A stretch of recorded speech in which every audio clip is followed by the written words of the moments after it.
Giving me this opportunity.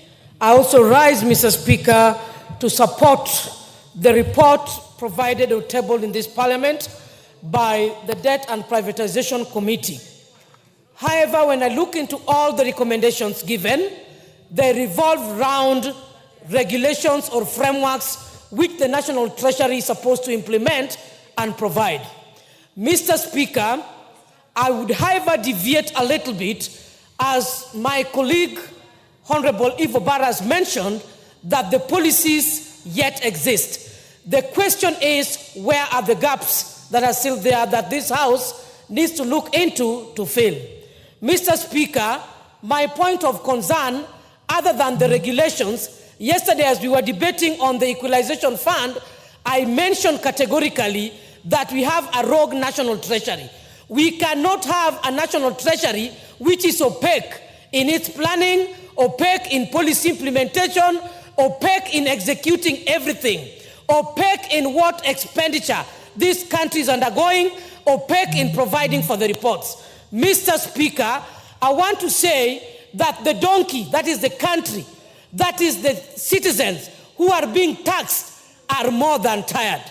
Mr. Speaker, I want to recommend or to add my voice onto this report that they are further supposed to go and demand for an annual report on what debts this country owed in terms of development expenditure, what was addressed, what was available, and the tax increment annually. Mr. Speaker, I want to recommend that this House should demand for a 10-year at least chronological order in which the debt management has taken place. Mr. Speaker, I know that there are various suppliers, both local and international, who are crying in this country.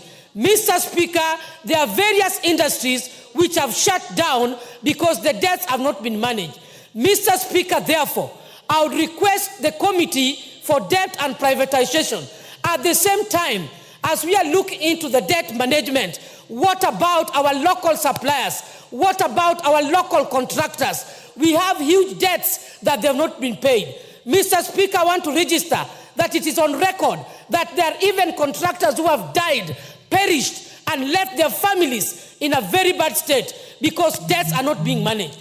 Mr. Speaker, my key question is, I know we are waiting for the big monster tomorrow. That is the budget which will be read. I want to say that we are very keen on increasing tax. Tax is being increased heavily. We are talking about we do not want to borrow. I want to say that no one wants to live beyond the means, as has been stated by the Member of Parliament. But the question is, for the last 20 or 30 years, this country has been borrowing. This country has been running. Tax should be increased gradually, systematically, and in a manageable manner. But we realize, Mr. Speaker, that in as much as we are charged with tax payment, exorbitant taxation in this country, debt is still a huge monster.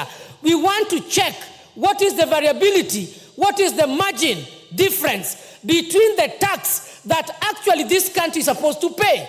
I want to request the Committee on Debt and Privatization Committee that in as much as we are talking about debt management, policy, regulation, they also need to move around the country. There are actual projects in this country that should be checked as to whether the implementation was really conclusive. Because at times, we may be paying debts also internationally for debts which does not exist. And therefore, Mr. Speaker, I'm seeing a lot of lack of transparency in the National Treasury. I think it is a high time, as I mentioned yesterday, the National Treasury needs to be swept properly so that we don't have people crying for salaries. We don't have people demonstrating. We are talking of huge debts, yet there are no medicine in our hospitals. Yet the infrastructural facilities in the counties that we have, they are not existing. The roads are not there. We are talking of we are living within our means. The other day, President Yoweri Museveni recommended that let us process our own raw materials so that we have enough money. We cannot be talking of lack of proper strategies of ensuring increased resources in our country to manage our debt, minimize borrowing.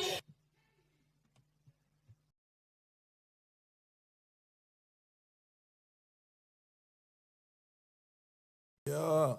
MP for Homa Bay is undoubtedly full of enthusiasm and energy.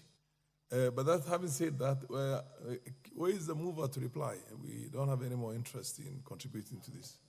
Proceed, Honorable Dr. Makali, and reply. Thank you very much, Honorable Speaker. Honorable Speaker, I want to thank the honorable members for